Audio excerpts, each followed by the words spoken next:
everybody, and welcome to another Top 5 board gaming video. Today I'm going to be talking about something that is really not discussed too much with board games, but it's something that I really appreciate as a gamer in general. Just a very brief background on me. I have played video games for a very long time. Board games, I started off just as everybody else with like Candyland and Monopoly, etc.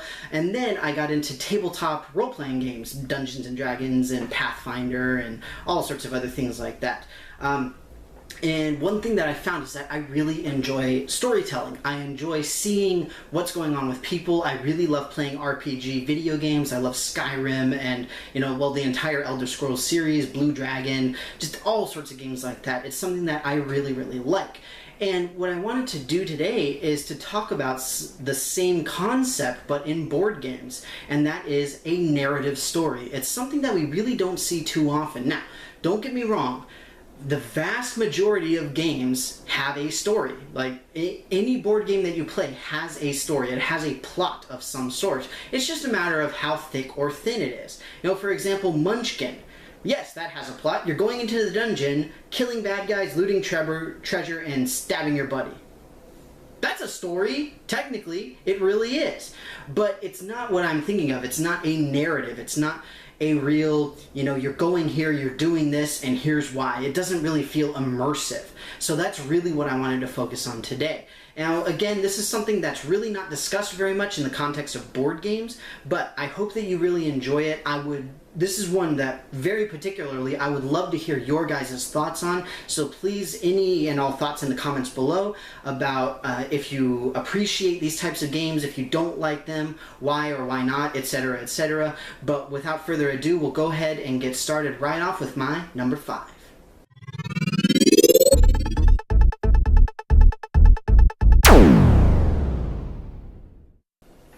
To immediately break the rules, as I have in several of my other videos here, number 5 is not a specific game, but rather a general category of game. And the reason being that games in this category tend to be more story-driven than pretty much anything else. And it's because of the way that they are all typically designed. The game type is tile-building games. I have here Level 7 Escape, which is a pretty decent game. It's a game that I enjoy for the story. I do not enjoy the characters. If you see my video on that, then you know what I'm talking about.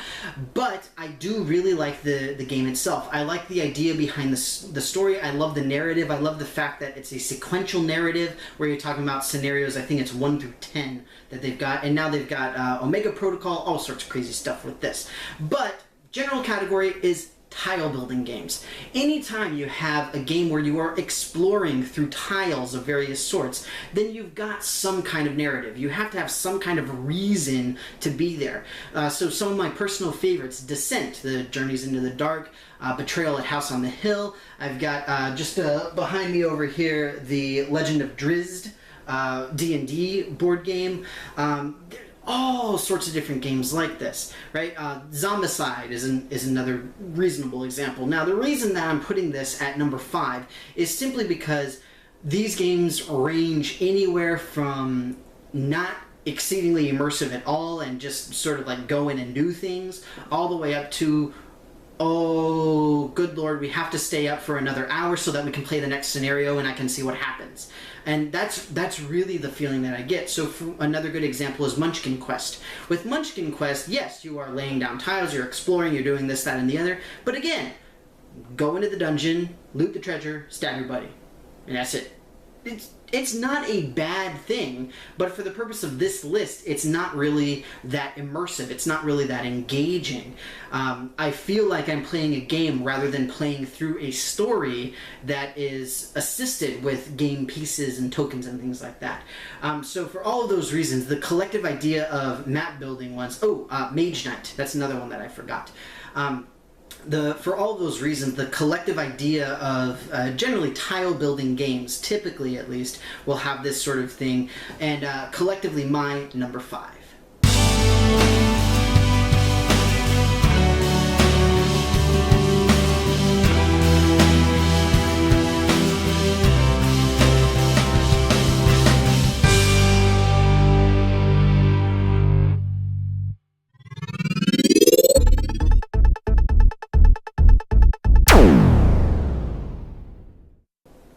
number 4, I've got a game that I have talked about in numerous different contexts for various reasons of all different sorts, ranging from this is why I dislike it to this is why I love it. The game is Arkham Horror. If any of you have played Arkham Horror before, you know that this is probably one of the most text-heavy games that you have ever played. The thing is that it creates such an immersive experience. I really feel like, you know, I'm always genuinely terrified of what the next Mythos card is going to be. I'm worried about what's going to try to come and kill me next. I really am. It is so much fun, and it's such a great experience. I feel like I am playing as some specific character. You know, I love that they have the little blurbs about the characters and what they do, how they work. You have the different capabilities within the heroes, the characters, I should say. You can slide around, all that kind of stuff. Now, Eldritch Horror, Arkham Horror, Elder Sign, even to an extent, A Study in Emerald, obviously all based off of Lovecraftian mythos, but as far as the immersive narrative experience, I really love Arkham Horror. I feel that this is the one that can't be beat. Especially like you start adding in the expansions, you see what other kinds of things are going on, and you know, just reading through the rule books, because that's really where all the information is, and I've got, you know, the complete Lovecraftian mythos hardcover book. It's just an incredible experience, and it's so much fun. I really, really love it. I feel like I am in the game rather than outside the game, just simply playing it. It's a wondrous experience. Also, highly recommend the app as well. FYI, it helps a lot with cards and whatnot. But that's neither here nor there. Get the game, try it out. It is a pretty heavy game, it is pretty long, but it also is co-op, so that can help you out at least to an extent. But highly recommended, if nothing else than just to feel like you're really in the story of a game. Arkham Horror, my number 4.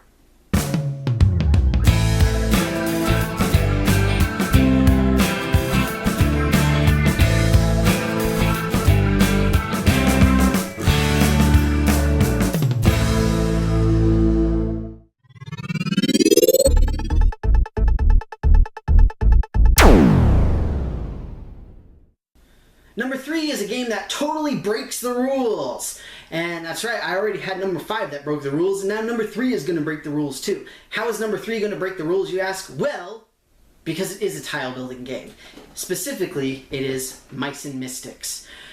Now, I said number 5 is tile-building games, and technically Mice and Mystics is a tile-building game, but I could not help myself.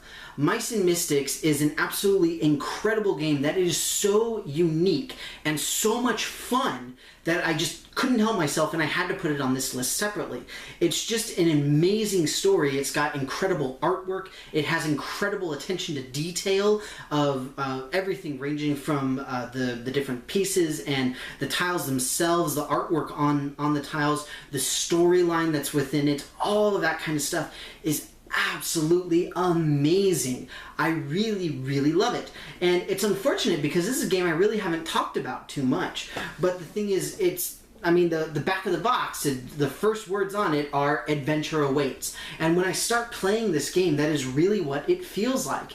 It feels like I have this giant problem. The whole issue with Mice and Mystics, for those of you who haven't played, is the entire court of a castle has been turned into mice, and you have to go and you have to, you know, fight off rats and cats and all sorts of stuff and find cheese and all this good things. So it's really cool because everything is blown up by about 20 times because you're now, well, a little tiny mouse. But it's so cool, and like I said, such a very unique story, such a unique way of presenting this narrative, and really just something that I can't think of any other way of saying unique, because that's really what it comes down to. This is a game that we have not seen anywhere else. You know, like Descent, for example. Descent, it's a fantasy game where you are playing as a dwarf barbarian going into a dungeon. Well, you know where else you can do that?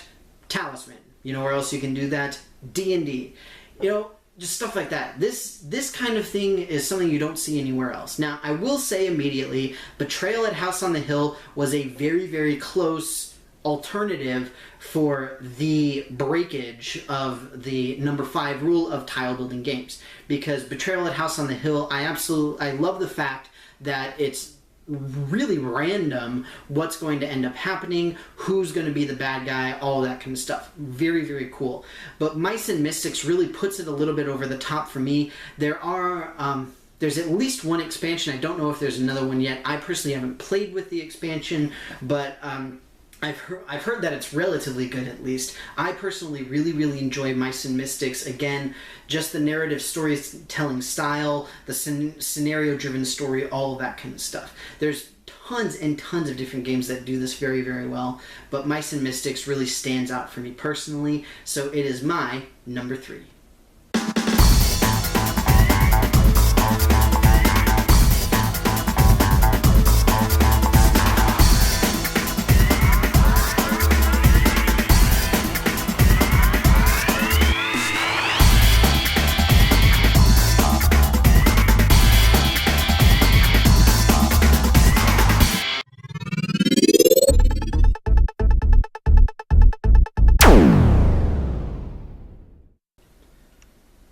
Number 2 and number 1 on this list are very, very similar in the sense that the reason that they are on this list at all is because of the way that they present the narrative. It's a very unique way of showing what's going on and a way of allowing you to interact with the other players around you. Now, the number 2 game, it's really not so much about interaction as it is the direct presentation of the narrative itself.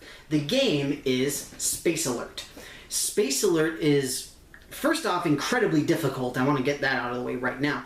But it's also very unique in the sense that the way the narrative is presented is on a CD. You actually have a CD that you put into a disc player of some sort, whatever you kids are calling them these days. And as the tracks play, then different events occur. And that's what's going on. So like I said, it's really the way that the narrative is presented. And again, being able to hear it, being able to visualize it in that way makes it a lot more immersive for me. You know, you can sit there and you can read text off of a scenario guide, and that's perfectly fine. There's nothing wrong with that. Hence why Mice and Mystics is my number 3. But for Space Alert, just being able to hear that, being able to know like, oh no, now there's something else that needs to be done. There's something else. Everything is in real time, really chaotic. Again, it's that immersion factor of really feeling like I am on this ship and I am in really big trouble because everything is starting to go wrong and I don't know what I'm going to do.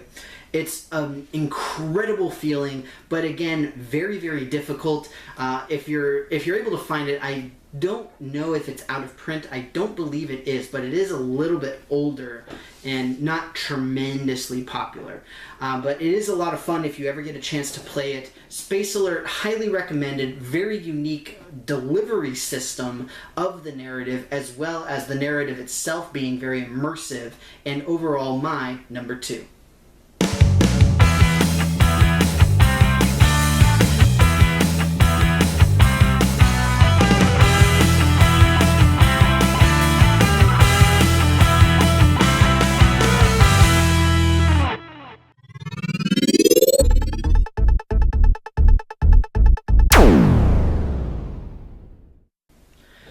And so we have reached number 1, the number 1 immersive narrative story-driven game.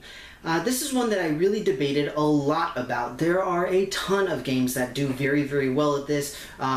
Just a few that I didn't include. Again, all of the tile building games. I could have made an entire list that's just those tile building games that allow for immersive storytelling. Another really great one, Robinson Crusoe, which is a lot of fun that I've talked about a couple of times relatively recently at least. But the one that I picked for my number 1, again, similarly to Space Alert, is really about how the narrative is delivered. And in this case, your narrative is delivered by everybody else. The game itself is Dead of Winter. The so very unique thing about this game is the Crossroads game. So, you know, this says Dead of Winter, a Crossroads game. The Crossroads mechanic is actually the player before you, the player typically to your right, will take up a Crossroads card, and it has different scenarios on it, and it says if this person is playing as this specific character and goes to this location, do this. Otherwise, do this. You know, stuff like that. Sometimes nothing happens. Sometimes it's totally fine and you leave the little shelter and you go to the library or the school or whatever it is. But sometimes you have to make a decision, and it's a zombie apocalypse. It's never something good. It's always something along the lines of, well, if you go there, then you lose food. If you come back, then one of your allies dies. You know, stuff like that. And it's just like, well, bugger. Like, I don't know. And it's so much fun because, like a lot of other games that are on this list that I really didn't mention, is that this is cooperative. It is a co-op game, but there is the betrayal mechanic. And at the beginning of the game, everybody has secret objectives that they need to fulfill in order to win. So in other words, everybody wins. The game is over. If you have not fulfilled your secret objective, then you are not one of the winners.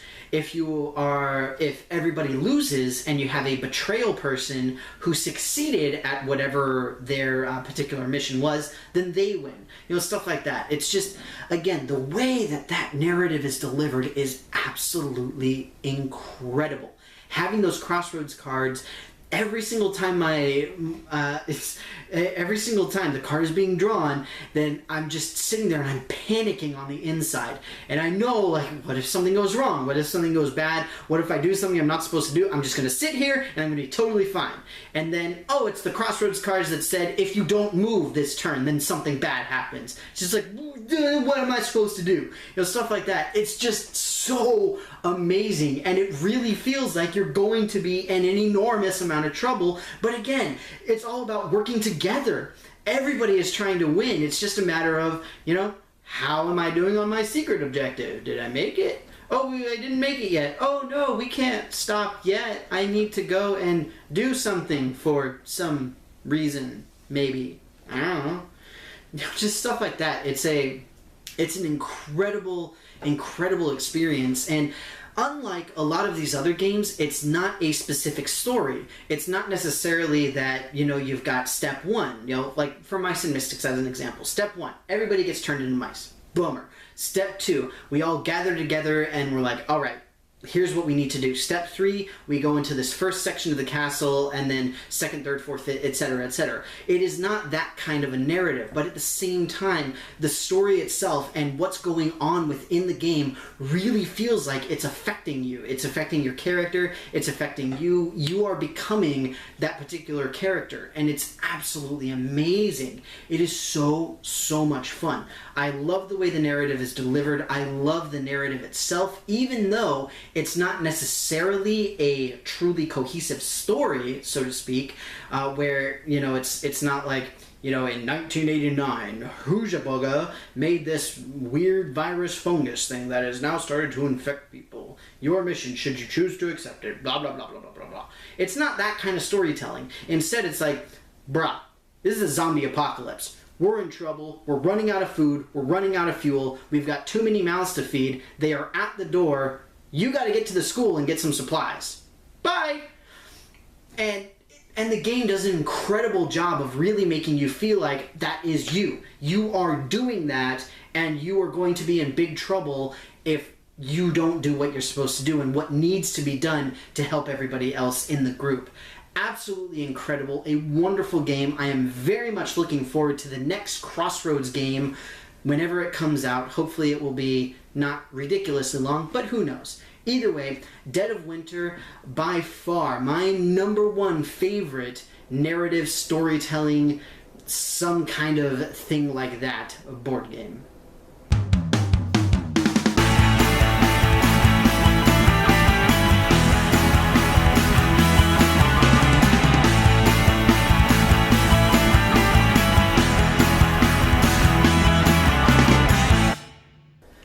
So that's it for me, everybody. I hope that you enjoyed this video on the relatively unique idea of narrative storytelling within board games. Again, as I said at the very beginning, I know this is not something that's particularly common for board games in general, but I hope that based off of this, and if you've played any of them, then you sort of start to think like, oh yeah, that is something that's really cool. And especially if you enjoy role-playing games, role-playing games for the consoles or PC, whatever it happens to be, video games that do this same kind of thing with the really heavy narrative storytelling. I hope that this makes you think a little bit, at least, about trying out some of these board games, because they are really incredible, and you really can get into an actual story and feel like you are playing through a story simply using the board game as a tool to do so. It's really incredible. It's a ton of fun. As always, as per usual, please put any and all feedback in the comments below. What do you think of this category? Do you think that it makes sense to do it? Do you think that I'm totally crazy for even attempting this? What do you think of the games themselves that I talked about? All of that kind of stuff. I would love to hear anything and everything that you guys have to say. But with that, thank you so very much for being here, and I will see you next time. Thank you again for watching this video of my top 5 favorite narrative-based board games. I hope that you enjoyed it, and once again, I would love to hear your guys' feedback. Do you enjoy seeing narrative storytelling in board games? Do you only enjoy it in other forms of entertainment like the video games or movies or whatever it happens to be? What do you like? What do you not like? All of that good stuff. As always, I've got several of my playlists linked up at the top of the page so you can see some of my other work, and if you want to see more of me in the future, click on that big giant subscribe button. With that, thank you so very much again for being here. Be sure to follow me on Twitter at DannyCGamingSci, and I will see you next time.